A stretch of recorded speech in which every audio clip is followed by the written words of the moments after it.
The big question for this segment is how and why do modern economies break down?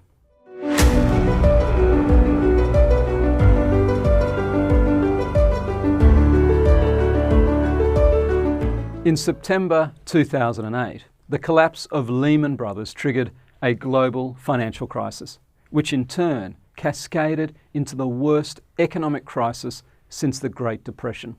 The world's financial system required enormous taxpayer-funded bailouts to survive, and only unprecedented monetary and fiscal stimulus enabled the economy to stabilise, although reverberations have continued for years, particularly in Europe. In November 2010, a little over 2 years after the onset of the crisis, Jean-Claude Trichet, the President of the European Central Bank, delivered the opening address at the ECB Central Banking Conference in Frankfurt and, reflecting on the lessons of the crisis, said, "When the crisis came, the serious limitations of existing economic and financial models immediately became apparent. Arbitrage broke down in many market segments as markets froze and market participants were gripped by panic. Macro models failed to predict the crisis and seemed incapable of explaining what was happening to the economy in a convincing manner. As a policymaker during the crisis, I found the available models of limited help. In fact, I would go further. In the face of the crisis, we felt abandoned by conventional tools." It is tremendously important to understand why conventional economic models are so inadequate in predicting, explaining, and responding to economic breakdown. Conventional or mainstream economics can generally be described as neoclassical economics.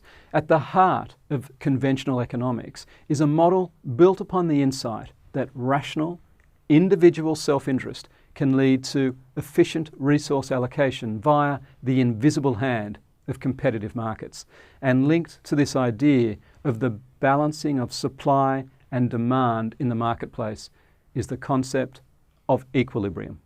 Eric Beinhocker, in The Origin of Wealth, an account of the emerging paradigm shift in new economic thinking, notes that the mainstream paradigm of economics over the past 100 years has portrayed the economy as a system that moves from equilibrium point to equilibrium point over time, propelled by shocks from technology, politics, changes in consumer tastes, and other external factors.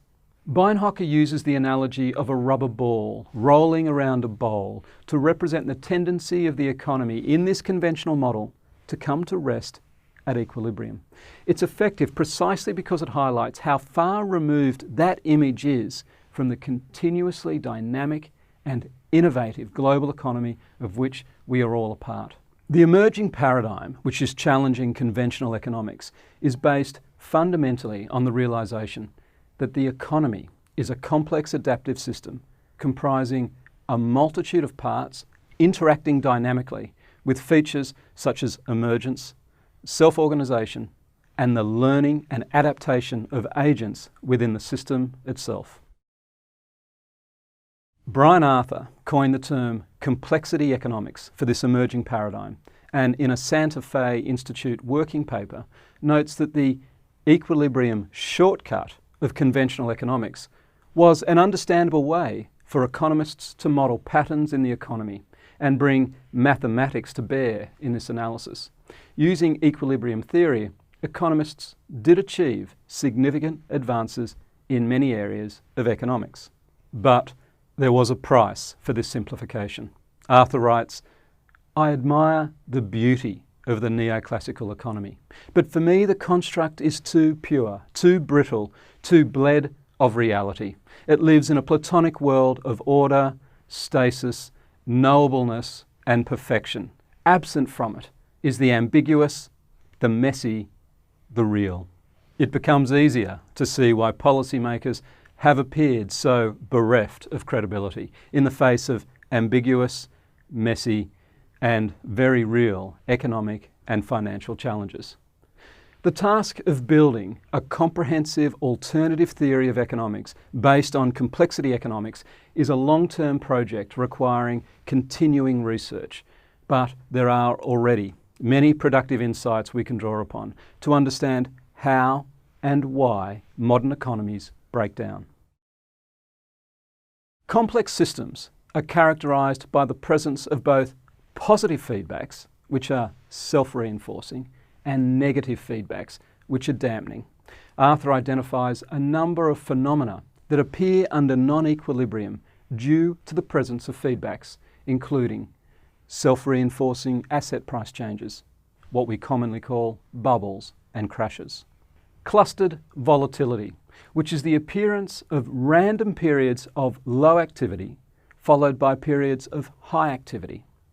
Sudden percolation, which describes a change occurring in a network which may peter out in a sparse network, or alternatively may propagate and continue to propagate in a dense network for long periods and cause serious damage. Phase transitions, where a particular parameter passes a critical threshold and triggers phenomena to emerge. These concepts start to provide a way to understand the cascading changes that occur in the real economy and why so many economic crises emanate from the financial system. The Latin American sovereign debt crisis of 1982, the US savings and loan crisis of the 1980s, the stock market crash of 1987, the junk bond crash of 1989, the Asian financial crisis of 1997 and 98, the dot-com bubble crash in 2000, the onset of the global financial crisis from 2008, and the ongoing euro crisis which developed from late 2009. Financial markets may be the arteries of capitalism, but clearly the health of those arteries is an important concern for all of us. In 23 Things They Don't Tell You About Capitalism, Ha-Joon Chang argues that financial markets need to become less, not more, efficient.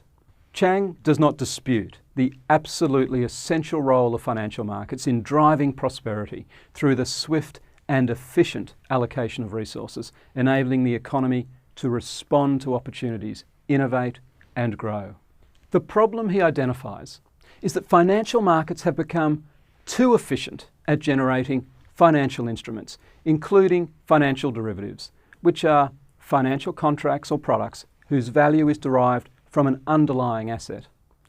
Gabriel Palmer calculated the ratio of financial assets to GDP in the UK reached 700% in 2007, whilst Jim Crotty calculated the ratio in the US increased from 400 to 500% in the 1950s and 1970s to over 900% by the early 2000s.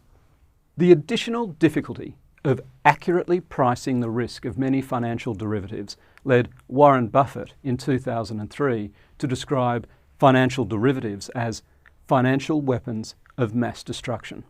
The key point, using insights from complexity economics, is to recognise that the speed with which financial assets can be bought and sold, including by algorithmic and automated high-speed computer trading programs, facilitates rapid amplification of feedback mechanisms within a complex, adaptive system. Phenomena such as self-reinforcing asset price changes, clustered volatility, and sudden percolation emerge, trigger financial system stress, and via transmission mechanisms such as credit crunches, cascade instability into the real economy.